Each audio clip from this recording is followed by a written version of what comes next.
Hello, everybody. My name is Martin Quezada, and I'm proud to serve the people of Maryvale and Glendale in Legislative District 29 as an Arizona State Senator. I'm also an elected school board member in the Pendergast Elementary School District Governing Board, and I am an attorney. I went to ASU Law School, and I get to practice law in our courts. And so because of that, I'm really excited to read to you today a story about one of my heroes as a lawyer and as a senator. Her name is Ruth Bader Ginsburg, and she was a Supreme Court justice on the United States Supreme Court. She's always been my favorite justice of all time. And so I'm really excited to read this book with you about her. The book is called The Story of Ruth Bader Ginsburg, and it's a biography book for new readers by Susan B. Katz. And so let's get started. I'll read the book with you. So chapter one says, "A trailblazer is born." And that's a good picture of Ruth Bader Ginsburg there. So meet Ruth Bader Ginsburg. When Joan Ruth Bader came into the world on March 15th, 1933, she seemed born to be a fighter. She kicked so much as a baby that her big sister Marilyn called her Kiki. Everyone else loved her and called her Ruth. Ruth was a curious child who loved to read. Among her favorite books was Little Women by Louisa May Alcott, about a smart, confident girl named Jo and her sisters. Tales of strong girls surely inspired Ruth.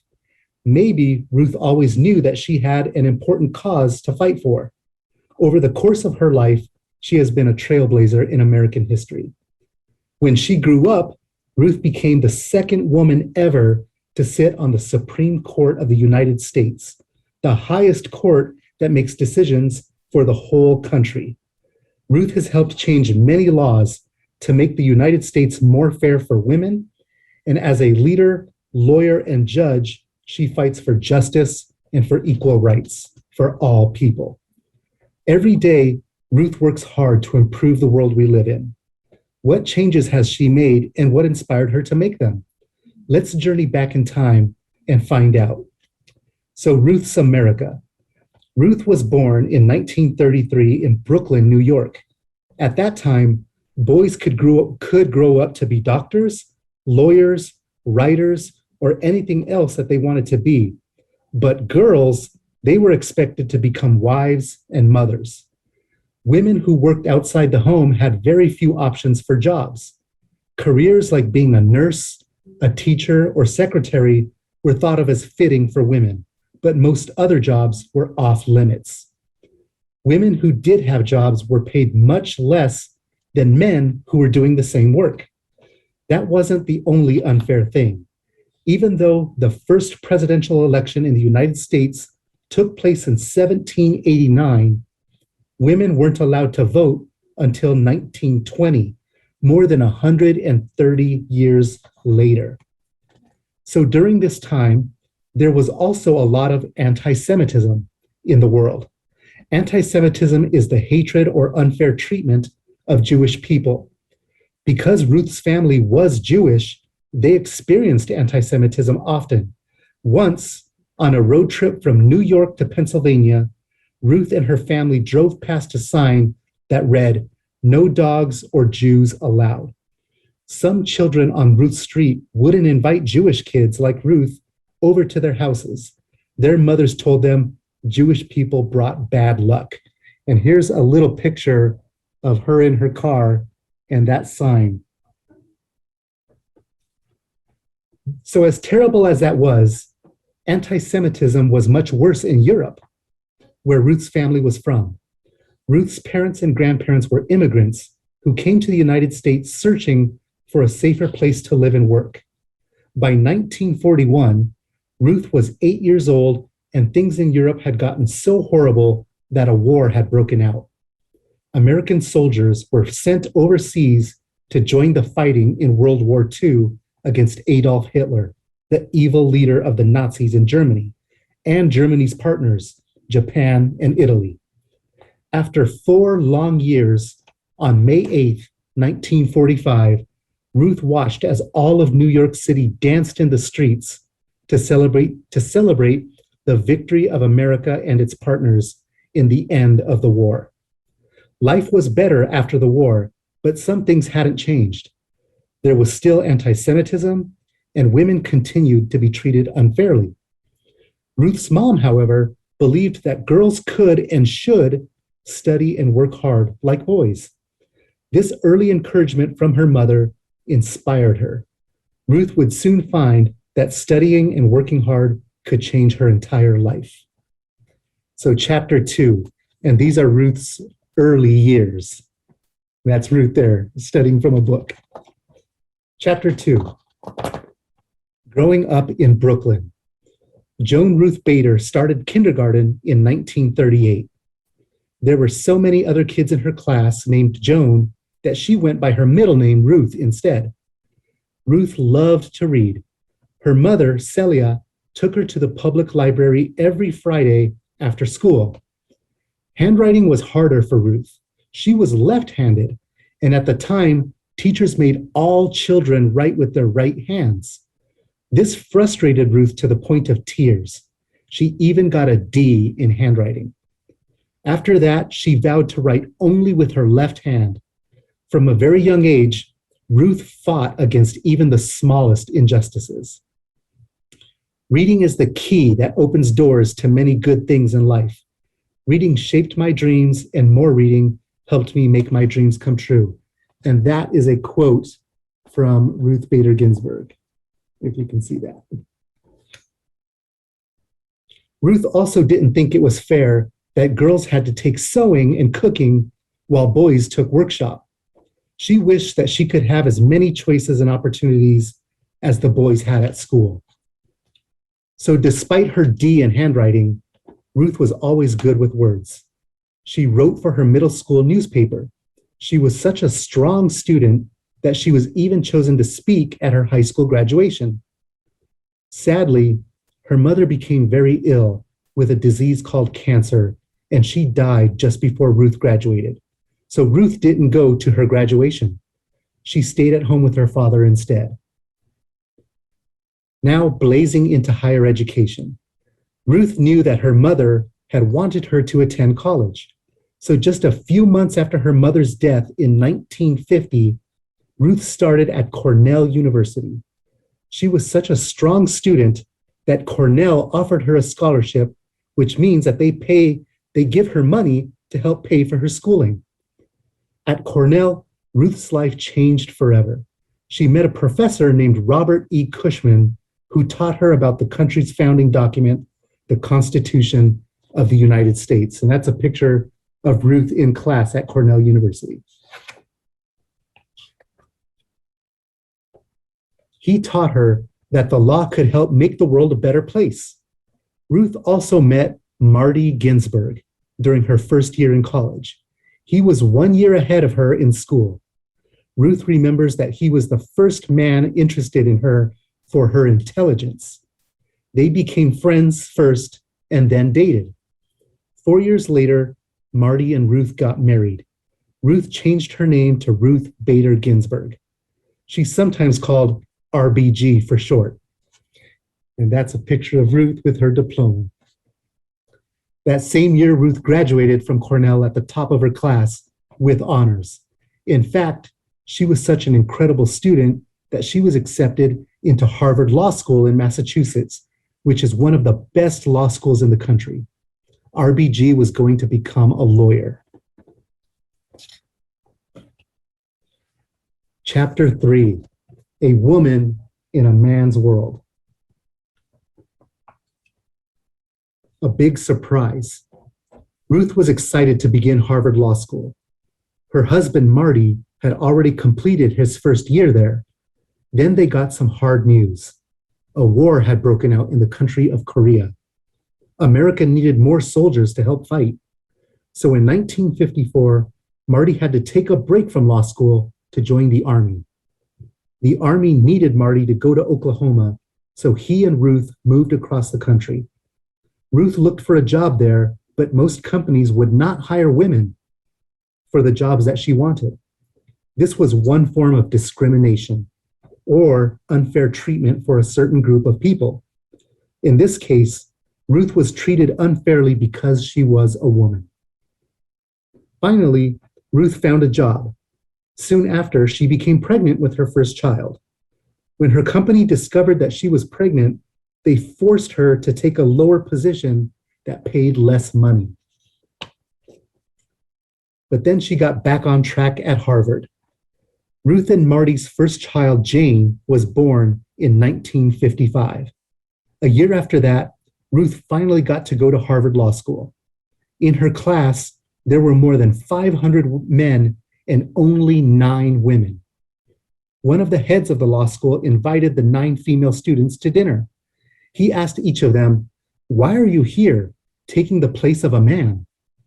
All the women had grades and intelligence equal to their male classmates, yet he wanted these women to prove or justify why they were as important as the male students. Ruth later learned that he had asked for their stories and goals so he could share them with those who doubted that women deserved to be at Harvard Law. And there's a picture of Ruth having dinner with that professor. Ruth managed to balance being a new mom and a law student at the same time. But it wasn't easy. Still, she was a born fighter. She studied hard, got excellent grades, even better grades than Marty.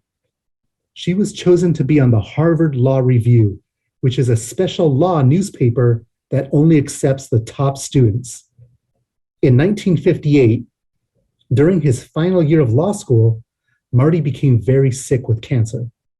Now, Ruth wasn't only going to law school and taking care of her daughter, she was also caring for her ill husband and helping him with his schoolwork, in addition to her own.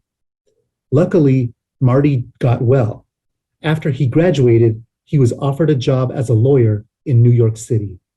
Ruth changed law schools so she could keep the family together. And there's a picture of Ruth taking care of her husband, Marty, and taking care of her daughter, all while doing her homework. In 1959, Ruth earned her law degree from Columbia Law School in New York City. She even tied with another classmate for first in her class. She was chosen to be on the Columbia Law Review too, making her the first woman on both the Harvard Law Review and the Columbia Law Review. Despite how hard law schools made it for women, Ruth came out on top. She didn't give up on her dream of being a lawyer because she was living in a man's world. Instead, she chose to change the world.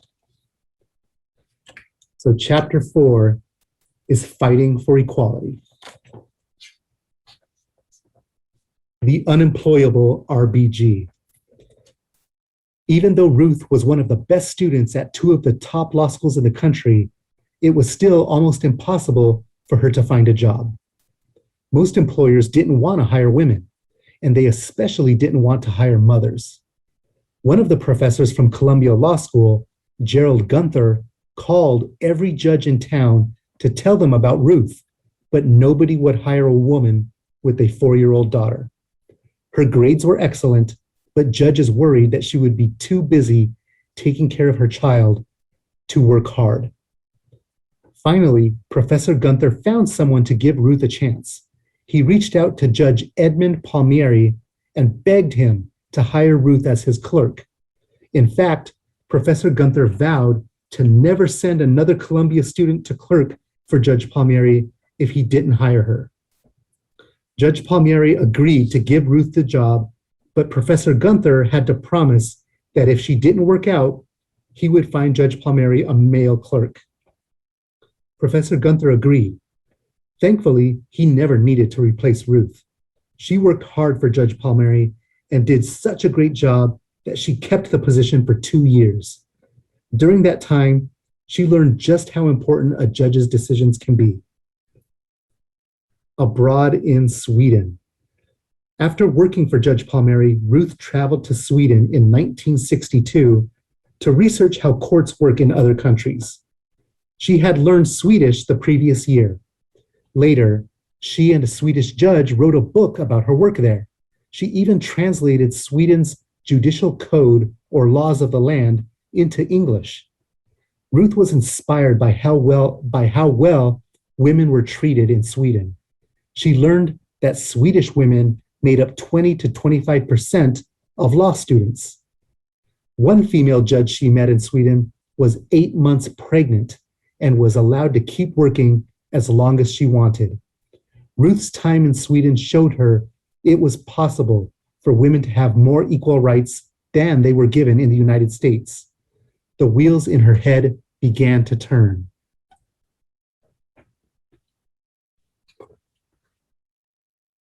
Chapter 5. It's a women's world too.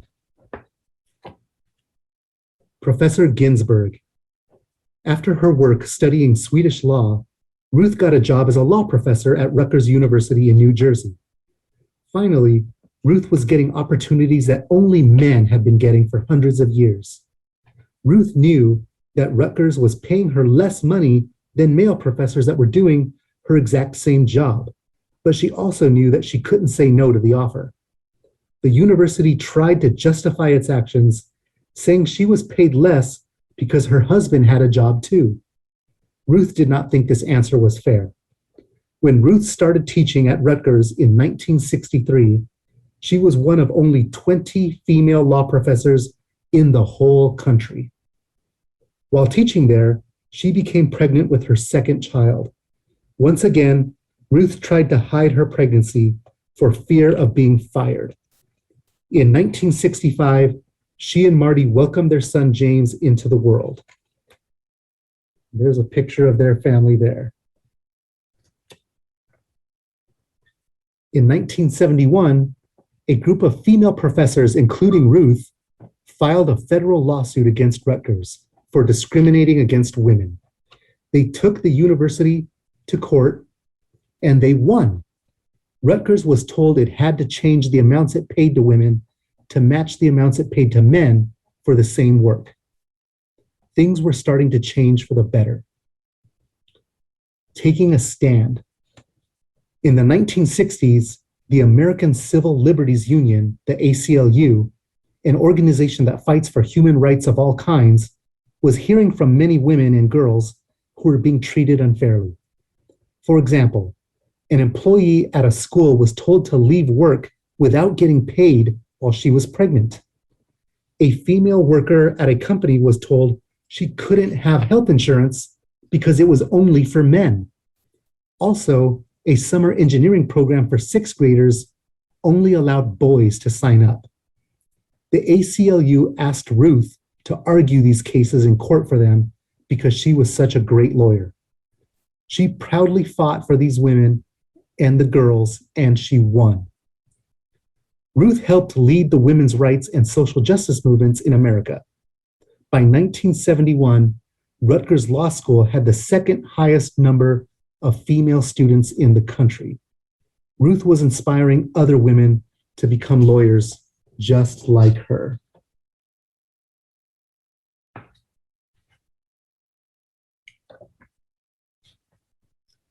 Chapter 6, Inside the Courtroom.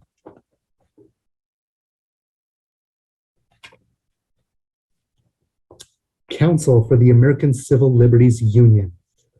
By 1972, the ACLU had created the Women's Rights Project. Its goal was to fight against gender discrimination or the unfair treatment of people because they are male or female. Ruth helped create and direct this project.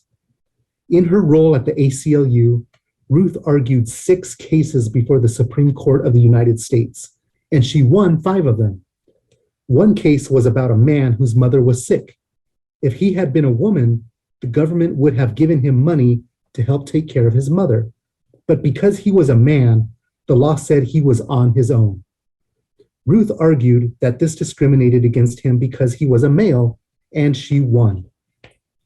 With this case, she cleverly showed that gender discrimination hurts men too. She knew that would matter to the panels of all male judges.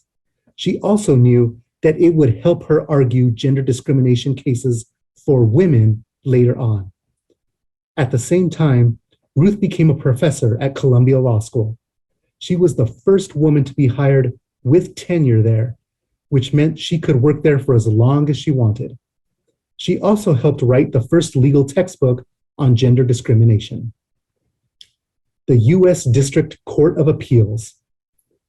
Ruth was such a brave and successful lawyer that in 1980, President Jimmy Carter picked her to be a judge on the United States Court of Appeals for the District of Columbia. And that's her with the president. The judges on this court heard cases that had already received a decision at the state level, but were being appealed. This means people were trying to get judges to change the decision. Now, Ruth wasn't just a lawyer, she was a judge. Judges do not say if they belong to a particular political party. However, some judges are more conservative in their opinions and others are more liberal. Ruth is more liberal.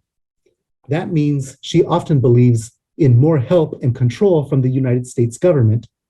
Conservatives feel the individual state governments should have more power to make decisions. During her time on the Court of Appeals, Ruth learned to work with other judges who had different opinions than hers on many issues. For example, Judge Antonin Scalia was much more conservative than Ruth, but they became great friends. They even performed in an opera together.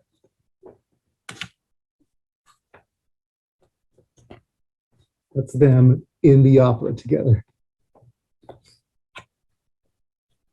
As a judge, Ruth helped women get more equal pay and gender equality when she heard discrimination cases.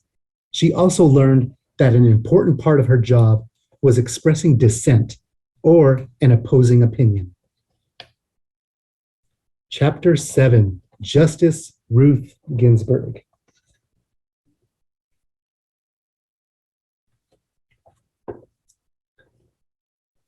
The highest court in the land. The Supreme Court of the United States is the highest court in the nation. Sometimes a legal case is very important and controversial, meaning people have very different opinions on how it should be decided. When this happens, a case can move beyond a state's court system and be decided at the national level. It will then be argued in front of 9 justices on the Supreme Court, who will rule on a final decision. In March 1993, one of these 9 justice seats opened up, and President Bill Clinton needed someone to fill it. He got advice from Justice Antonin Scalia, who was then serving on the Supreme Court. President Clinton asked Justice Scalia to help him decide between 2 men. Justice Scalia told him to choose Ruth Bader Ginsburg instead.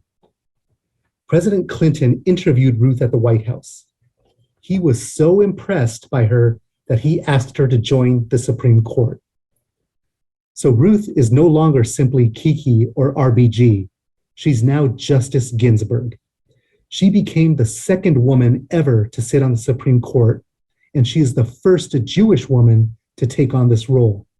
Today, 3 women sit on the Supreme Court: Justice Ruth Bader Ginsburg, Justice Sonia Sotomayor, and Justice Elena Kagan. Ruth dissents. There are many cases where Ruth dissents, meaning she strongly disagrees with the majority ruling of the other justices on the Supreme Court. To this day, when she reads a dissent, she wears a special collar around the neck of her robe. And that's the collar that she wears right there on her robe. She also has special collars for when she agrees with the court. Some issues argued in front of the Supreme Court include a woman's right to make decisions about her own health care and work. One famous case involved a woman named Lily Ledbetter. She was suing her employer for paying her less because she was female. Lily lost her case. The court ruled 5-4, saying she waited too long to report that she was being underpaid. Ruth thought that was absurd. In her dissent, she pointed out that women don't usually know they are being paid less, so they can't be expected to report it until they find out. After President Barack Obama took office in 2009, the first thing he signed into law was the Lilly Ledbetter Fair Pay Act. Now, what happened to Lilly can't happen to anyone else. Ruth helped inspire and write that law. And that's a picture of Ruth writing that law for President Obama. In 1999, Ruth found out that she had cancer. She continued working through 3 rounds of cancer treatments. She even went to court the day after Marty died to read a summary of a decision she had made as a Supreme Court justice. She knew that's what Marty would have wanted her to do. Recently, Ruth became sick again. This was the first time she missed a day on the bench in court throughout her entire treatment. Justice Ruth Bader Ginsburg is the most senior liberal judge on the Supreme Court. True to her trailblazer nature, Ruth keeps on fighting for women's rights and human rights in her role as a Supreme Court justice on the United States. Chapter 8. So who is Ruth Bader Ginsburg?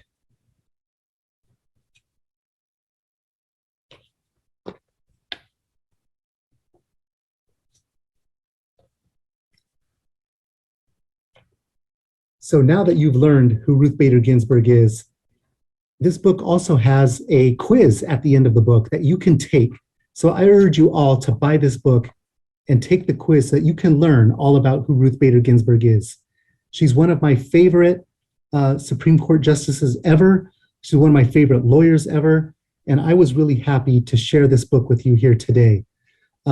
Unfortunately, Justice Ruth Bader Ginsburg passed away not too long ago. But the legacy that she left on the Supreme Court and on our nation really cannot be matched. So that's why she still is my favorite justice of all times.